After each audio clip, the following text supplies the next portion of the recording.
गर्भिणी सखी हिच्याकडे आपण मुख्यतः आलो आता, की जी आपली मेन व्यक्ती आहे. कारण आपण थोड्या वेळापूर्वीच बघितलं की सगळ्यात फास्टेस्ट नेटवर्क हे तिच्यासोबत बाळाचं कनेक्ट आणि इव्हन नंतरही आपण बघतो की आईचं आणि बाळाचं नातं कसं असतं.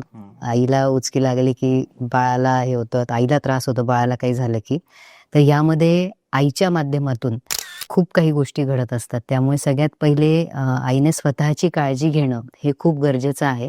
आणि काळजी घेणं म्हणजे नेमकं काय, तर याच्यामध्ये तिने स्वतः तिचा आहार चांगला पाहिजे, वैचारिकदृष्ट्या तिने सक्षम राहायला पाहिजे, सर्व गोष्टी व्यवस्थित तिने करायला पाहिजे. काही आवश्यक जसं आपण बोललं की तिने ऍक्शन मध्ये राहायला पाहिजे, चांगल्या चांगल्या गोष्टी शिकल्या पाहिजे, सर्व गोष्टी करायला पाहिजे.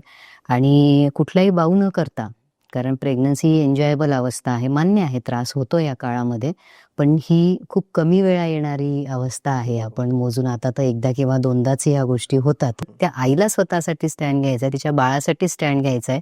जर तिला अलौकिक दैदिप्यमान बाळ पाहिजे असेल तर वेळ द्यावा लागेल.